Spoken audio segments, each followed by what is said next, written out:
This photo shows CIA agent Felix Rodriguez alongside a captured Che Guevara moments before Guevara was executed in Bolivia. Unlike many conspiracy theories about assassinations and US intervention, the death of Che Guevara at the hands of the CIA is an established fact. It is something the US government put into motion and documented in no uncertain terms. The story of this assassination truly reads like a great spy thriller, with the CIA's hunters prowling through the jungles of South America in pursuit of Guevara's ever-evasive militant guerrillas.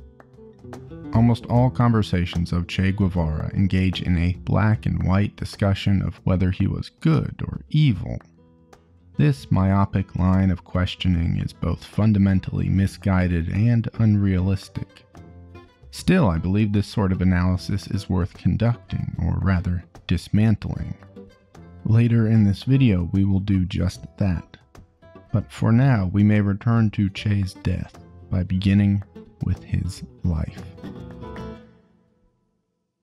At its core, the story of Che's death is a story of US intervention in South America. It's quite striking just how relevant this sort of tale continues to be. Just recently, President Trump has authorized CIA operations in Venezuela. By looking at this story on ground news, we can see how different outlets are framing this ongoing US imperialism, and indeed, the coverage seems to be miles apart. At a glance, we can see over 700 sources covering this story. Left-leaning outlets frame Trump's actions as ongoing, violent meddling in overseas affairs. Meanwhile, those on the right focus more on the intervention as part of a fight against drug smuggling, glossing over the death tolls of recent U.S. actions in Venezuela. Viewers of this channel may have noticed a pattern this year. Ground News has been my only sponsor. It's because I'm not interested in promoting some plastic gadget of the month or the latest attention-sucking mobile game. I genuinely believe in the work that the team at Ground News is doing, and I believe more people should be using the service. Unlike other platforms, they don't push or suppress stories to influence your perception of the world. Their platform prioritizes giving readers full transparency on today's issues by pulling in the world's perspective on them. Ground News can detect each so-called unbiased outlet's political lean, any history of failing fact checks, and even who's benefiting from you believing their version of the truth. Sorting through the events of the world and how they are being reported to us has genuinely never been more important. I sincerely believe Ground News can help us turn confusion into clarity, and even clarity into action. Ground News is fully independent and supported by readers like us, but I partnered with them to get my viewers 40% off the same Vantage plan I've been using. Go to ground.news/horses, click the link in my description, or scan my QR code to get unlimited access for just $5 a month. Find clarity, support the channel, and support your ability to think critically. Thank you. It's not necessary to detail the entirety of Guevara's days, but we must understand how he arrived at his death in Bolivia. Ernesto Che Guevara was born in Argentina but left the country at the age of 25 for Guatemala. His travels eventually landed him in Mexico City, where he made the acquaintance of Fidel Castro. Fidel invited Che to join his small guerrilla movement, which had the aims of inciting Caribbean and South American socialist revolutions. This plan would begin in Cuba, and both men seemed quite optimistic about their chances of success. In November of 1956, Che, Fidel, and 82 guerrillas traveled to Cuba with the hopes of overthrowing that country's dictatorship, which was led by a man called Batista and supported by the United States. The revolutionaries' boat was immediately ambushed upon arrival, but Che escaped, and Fidel promoted him to the rank of Comandante. It was in Cuba where the US first became aware of the budding revolutionary named Che Guevara. In 1958, the CIA sent a spy into Che's camp. The resulting report described Che as anti-American and noted he was, quote, pretty intellectual for a Latino. Shortly thereafter, Che led his men into battle at Santa Clara. It was a miraculous victory for the guerrillas, who defeated an outsized force of U.S.-supported troops. Fidel Castro was made prime minister, while Che was granted Cuban citizenship. After the successful revolution, the CIA continued to keep a close watch on Che Guevara. Che spoke throughout the country, and his speeches were often recorded by the CIA or FBI. But Che's goals were not confined to Cuba. The small island nation, by his estimation, was just the beginning of a much larger plan. Che hoped to extend the Cuban Revolution to neighboring countries in the Caribbean and South America. He wrote of his time in Cuba, quote, "The example of our revolution and the lessons it applies for Latin America have destroyed all coffeehouse theories. We have demonstrated that a small group of men supported by the people and without fear of dying can overcome a disciplined, regular army and defeat it." Of course, for the United States, such a thing could not be allowed to happen again. The Americans had similar ideas to Che about the concept of guerrilla socialist revolution, specifically that it could indeed work, that such an uprising was a genuine threat to even the strongest militaries. The United States imagined waves of such revolts throughout South America, which would threaten the U.S. economically and perhaps even ideologically. Moreover, it was not difficult for the Americans to envision these revolts spreading properly into the United States itself. So, in the wake of the Cuban Revolution, the U.S. staked its priority. They sought to reverse what happened in Cuba and thus prevent further socialist uprisings. But there was a grave problem. The U.S., for all its military might, didn't have a federal apparatus which could counter guerrilla tactics. After the end of World War II, the American military strategy was based upon massive retaliation. If another country attacked U.S. soil, the Americans would deliver an overwhelming response with exponentially more violence, more specifically, in the form of a nuclear strike. So the United States had stockpiled nuclear weapons, primarily to deter any would-be attacks from the Soviet Union. But in the context of the Cuban Revolution and other potential revolts, then Chief of Staff General Maxwell Taylor declared that massive retaliation had reached a dead end. Taylor said that a, quote, flexible response was required to handle the new threats from the Caribbean. Eventually, a report was made by Henry Kissinger that stated new mobile forces should be created to combat guerrilla fighters in less developed nations. President Kennedy championed this idea in a speech at West Point in 1962, saying, quote, "Subversive insurgency is another type of war, wholly new in its intensity. War by guerrillas, by subversives, by insurgents, in short, by assassins. War by ambush instead of combat, by infiltration instead of aggression, seeking victory by erosion and exhausting the enemy, instead of honorably engaging him. It is in these situations where we need a wholly new kind of strategy, a wholly new kind of force, and therefore a new and wholly different kind of training." Following this speech, Kennedy made good on his intentions. He persuaded Congress to increase the military budget by around $3.5 billion.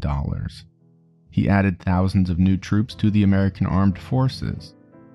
Kennedy also exponentially increased Special Forces personnel. Under Kennedy, the U.S. military stockpiled non-nuclear weapons which would excel in the new concept of flexible response.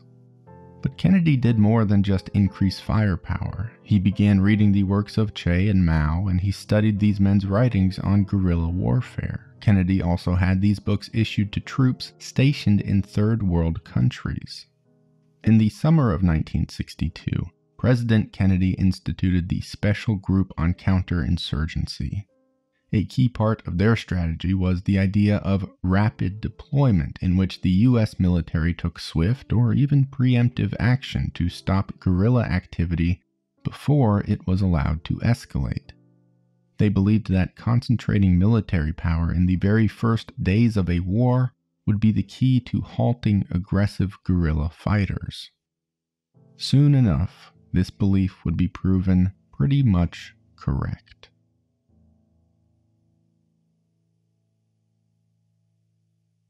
Although there has been speculation and rumor about a falling out between Che and Fidel, this was not the case. From their first meeting in Mexico City, Che made it clear that his ambitions were a global revolution, which he would leave Cuba to pursue if the Cuban Revolution was successful. So when Che departed Cuba in the mid-1960s, it was on good terms and with full support from his comrade, Fidel. Che's vision of global revolution brought him to the nation of Bolivia. There were a few reasons why Che selected Bolivia in particular. The Soviet Union, in his estimation, had more or less capitulated to capitalism. They had stopped spreading revolution around the globe and instead had begun engaging with large capitalist nations. The most ardent desire for socialist revolution, Che believed, was now found in South America, even if the ideology had been born in Europe. Both Che and Fidel hoped to make the Andes a sort of hub for socialism throughout Latin America. The area could be a training ground for guerrilla fighters and an epicenter for the distribution of socialist ideology. Bolivia was landlocked. Perhaps this could provide a tactical advantage for Che, but Bolivia was also the most unstable country in Latin America. As the author Michael Stephen Smith points out, Bolivia had undergone 189 regime changes in its 150-year tenure as an independent republic. Among these, there was a military coup in 1964, which saw the ruling revolutionary nationalist movement ousted by U.S.-supported Bolivian forces. It should be noted that the Americans had trained and financed these forces, but did not specifically push for the coup itself, at least if current public record is to be believed. In any case, Che Guevara believed that ending American imperialism was critical to his wide-reaching socialist goals. So in 1966, Che made his way to Bolivia via Uruguay. Anticipating his arrival, a CIA agent had distributed leaflets warning people to be on the lookout for Che in the airport at Montevideo. Che arrived in Uruguay at that very airport disguised as a businessman. He had shaved his head, wore glasses, and wore a tailored suit. This disguise worked. No one reported seeing him at the airport, and Guevara eluded capture before quickly moving into Bolivia. Che set up a camp for guerrilla training at the base of a remote mountain in the Andes.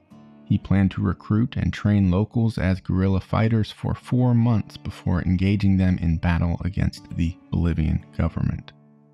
The group was a mixture of Cubans and Bolivians.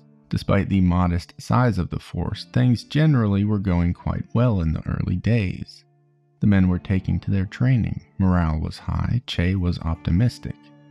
But on March 16th of 1967, 2 men deserted the camp. They were found and interrogated by Bolivian authorities. The 2 men talked, a lot. They revealed the location of the guerrilla camp, its aims, goals, and even identified Che Guevara as its leader. Police raided a farm where some of Che's men were stationed, and Che's camp was forced to relocate. Bolivia and the United States were hardly strangers. As noted, the United States had arguably backed a coup to elect the country's president, René Barrientos. While modern opinion is divided on how much the U.S. wanted this coup, the American government engaged amicably and quickly with the new government. U.S. aid to Bolivia increased under Barrientos. The Americans worked to consolidate Barrientos' regime and align it with U.S. interests. The United States was also operating a School of the Americas near Panama, where many of Bolivia's top-ranking military officers had been trained. The CIA, like Che himself, had identified Bolivia's instability and feared that Barrientos was susceptible to being toppled in another revolt. The U.S. ambassador to Bolivia, Douglas Henderson, sent a telegram back to the American government detailing the capture and interrogation of Che's deserters. Both Henderson and the Bolivian president were skeptical of Guevara's presence, while Henderson noted that, quote, "We are taking this report of guerrilla activity with some reserve." While the U.S. did not act immediately, the stories betrayed by the deserters were something of a red flag to the Americans. Meanwhile, back in Bolivia, Che's men engaged in their first battle on March 23, 1967. It was a success. The guerrillas ambushed a group of Bolivian soldiers, killing and capturing many of them, two of which who, in Che's words, talked like parrots. Che's men learned a troubling truth. The Bolivians were well aware of their presence. If the guerrillas were going to incite revolution, they would have to act swiftly.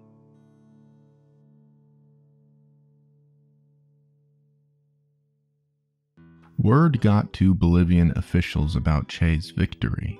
They came to understand that the revolutionary movement was becoming more severe and that it was likely led by Cuban nationals.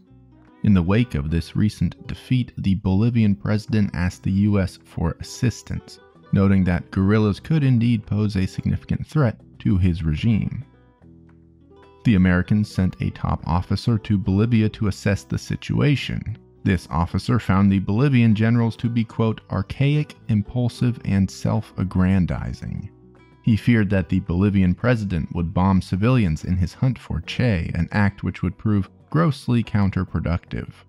So over the following months, the U.S. Department of State developed a plan to train and prepare Bolivian Army Rangers to eliminate Che's guerrilla forces. American Green Berets trained Bolivian servicemen in tactics, marksmanship, guerrilla fighting, and covert operations. Che's guerrillas ambushed another group of Bolivian soldiers, capturing 10 prisoners before letting them free the next day. After this fight, the Americans finally got credible intelligence that Che Guevara was both alive and operating in Bolivia. With this reporting, the United States increased support and activity in Bolivia, but the Americans believed that a huge presence of U.S. soldiers could be counterproductive, so they recruited 2 Cuban Americans as spies, Gustavo Violdo and Felix Rodriguez. These 2 men entered into combat zones with the Bolivian Rangers where they collected information on Che's forces. Among other things, the spies confirmed the guerrilla number as 50 or 60 and, more importantly, confirmed that Che was indeed leading the group. 20 years later, Violdo would report that, quote, "We placed a series of assets and those assets began giving us information we needed to neutralize the uprising." That entire mechanism, that logistical support, left the guerrillas completely isolated.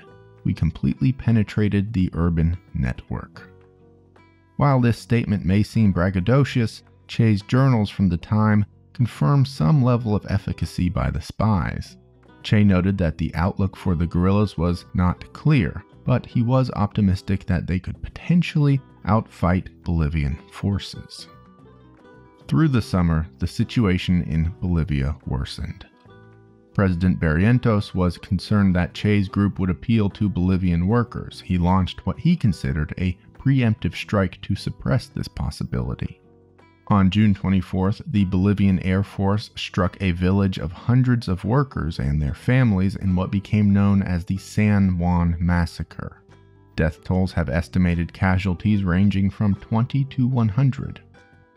While the Americans were not directly involved in the massacre, they had broadly supported military assistance programs in Bolivia's mining areas, like the one struck on June 24th. Through a tumultuous summer, the United States continued to support the Bolivian military, who closed in on Che's group. Che's numbers were reduced to just 24 by July. Not only was the Bolivian operation proving an immediate success for the Americans, but the CIA also saw its execution as a program which could be replicated in other Latin American nations.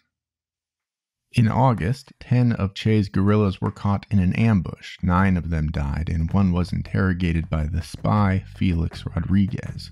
According to Rodriguez, this captive identified the people in Che's group and provided information on their location.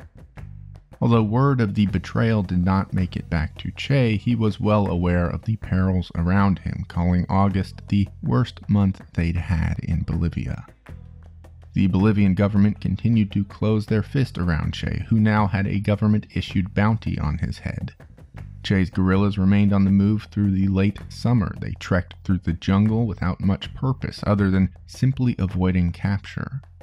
The general mood among them worsened. They bickered over minor issues, hurled insults at each other, and continuously whinged to Che about arguments and offenses. One man even hallucinated a platoon of Bolivian forces approaching.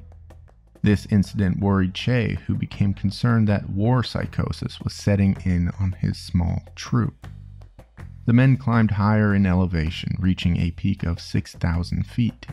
They were headed towards a small village called Alto Seco. On their journey, Che discovered that locals regarded the guerrillas with curiosity, apprehension, or outright fear.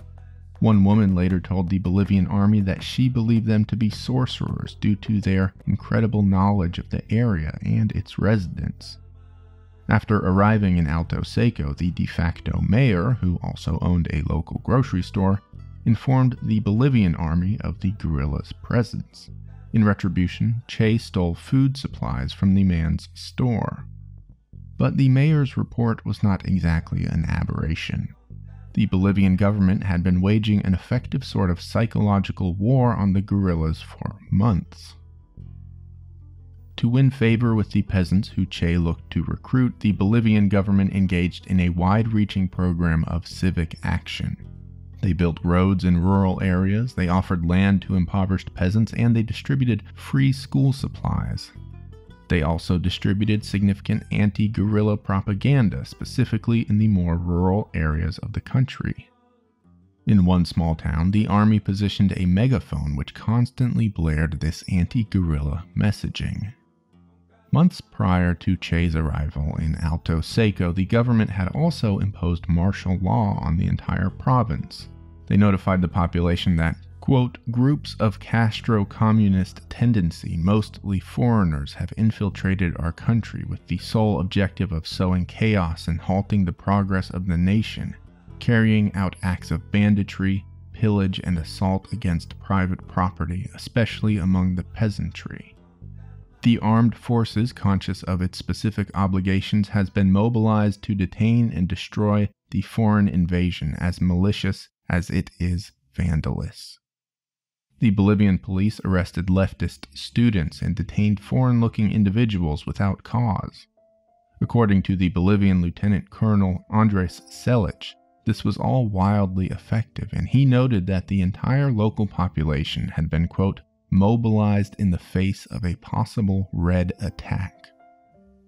A former captive released by Che's forces in August reported to the Bolivian army that Che Guevara was very sick and malnourished. Another report to the Bolivians indicated that although Che did not remark upon his own condition, his men had to help him dismount from his horse because of some illness or injury. Che's journal confirms this, noting he was sick with a, quote, liver attack. Recognizing the deterioration among Che and his men, the Bolivians dispatched soldiers to establish a base within the likely path of the traveling guerrillas. Che's men marched on from Alto Seco, and indeed they were marching to their own death. Che had surmised that the Bolivians were closing in with some inevitability. So whether he had lost his fight, or perhaps Che knew the end was near, he became more reckless, sloppy even, as he led his band through the mountains. He marched in the open without gathering intelligence. He did not seek the support of peasants. There is further little to suggest he attempted to turn the tide during these days. News of the guerrilla presence spread among local peasants. Local leaders in the guerrillas' path preemptively alerted Bolivian authorities about Che's men. On September 26th, the guerrillas reached a tiny village called La Higuera. Che sent a small group to scout the next village on their journey. The vanguard was ambushed by the Bolivian military almost immediately after leaving La Higuera. 2 of the men were killed, 2 deserted, 3 retreated back to La Higuera, but they had sustained injuries in the fight. According to Lieutenant Colonel Selich, the Bolivian combatants suffered, quote, "not a single death, injury, or even a scratch." After this victory, the Bolivian army dispatched their American-trained Army Rangers, who began to comb the area for their true target, Che himself. The Bolivians quickly found Che and his men. They engaged in a short firefight before Che and his group vanished into a nearby canyon. The guerrillas escaped that particular fight, but they were truly surrounded. The guerrillas sustained in hiding for a few days, and by October 7th they had taken shelter in a steep ravine near La Higuera. The next morning, the Bolivian Army Rangers were alerted to the guerrillas' position by a local peasant, and they began to move on Che's men. The guerrillas saw the soldiers approaching. Che ordered his men to get into position for another firefight. The Bolivians opened at 1 p.m. with mortar and machine gun fire. For a group that was desperate and hugely disadvantaged, the guerrillas engaged the Bolivians proficiently for several hours. But eventually, the guerrilla formation broke down. Che's rifle was hit by enemy fire and destroyed. Another bullet hit him in the leg. Che tried to escape with one of his comrades, but was cut off by a Bolivian sergeant who held both of the men at gunpoint. Che Guevara was truly, finally captured. His fight was over.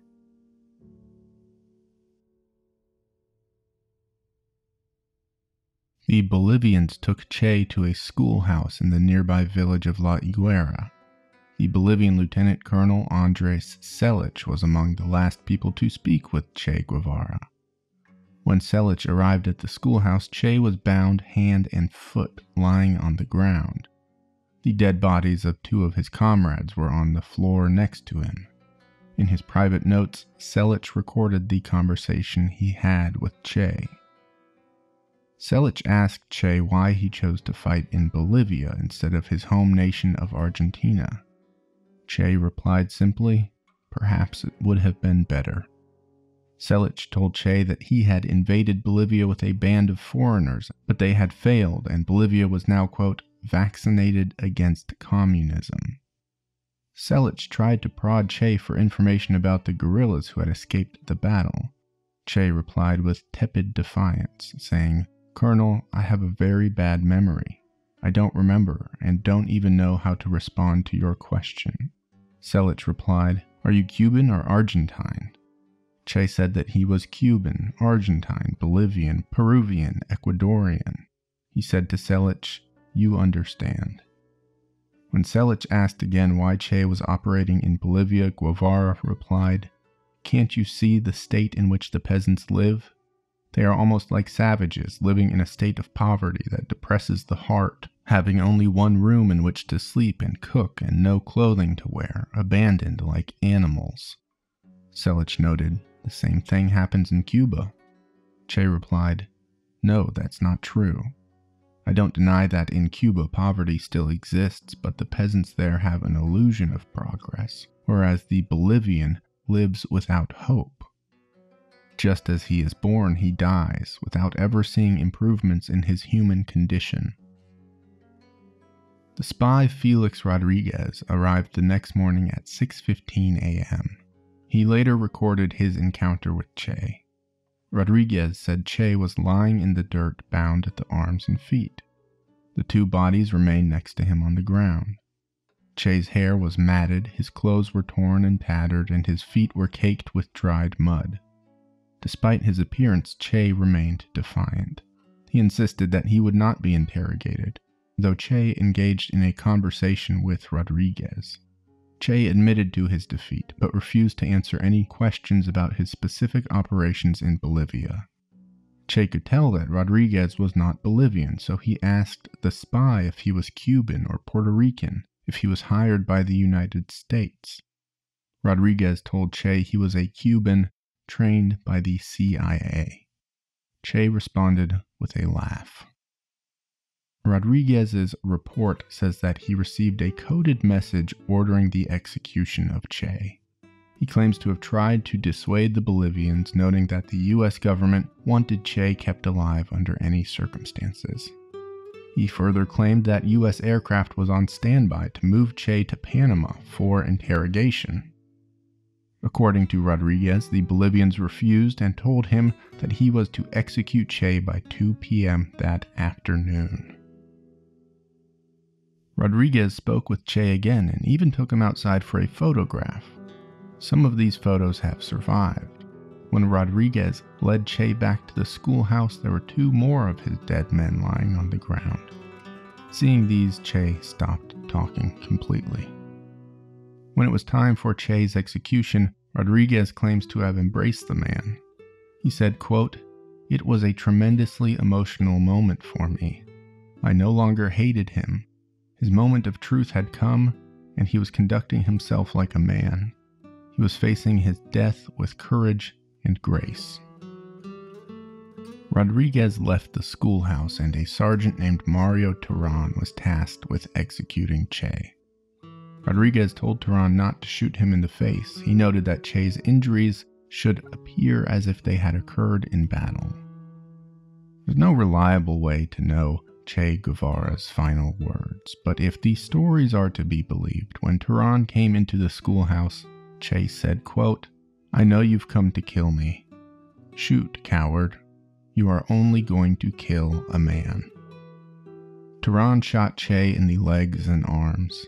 Che fell to the ground, biting one of his wrists to stop himself from screaming.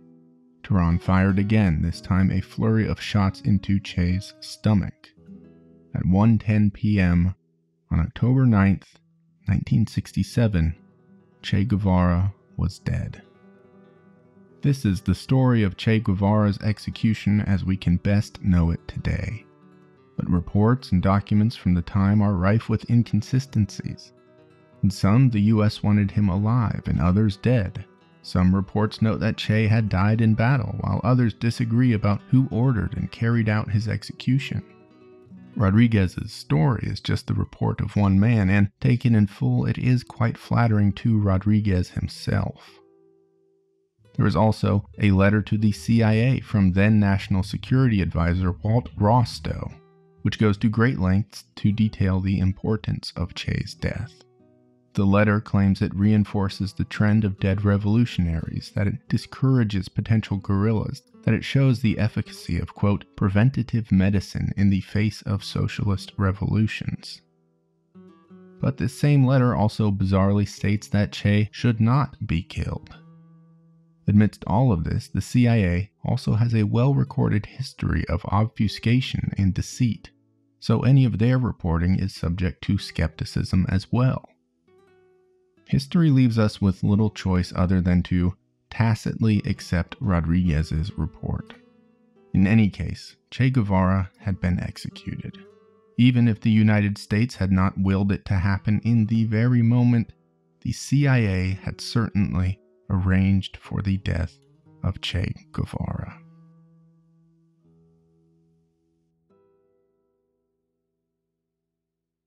The most prevailing question in conversations about Che is whether he was good or evil.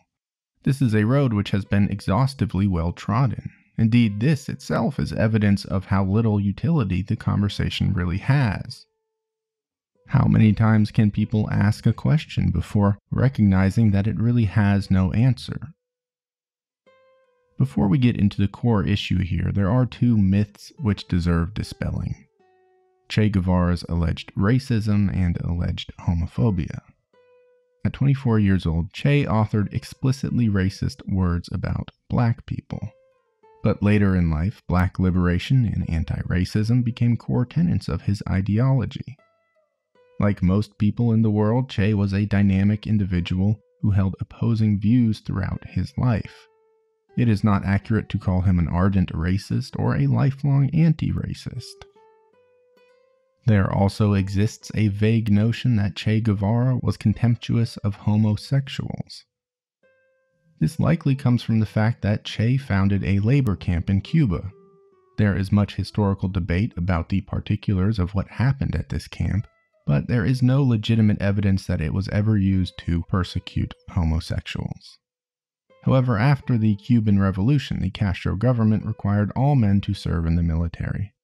Those who could not were assigned to work in agricultural units or military units to aid production, also known as UMAPs.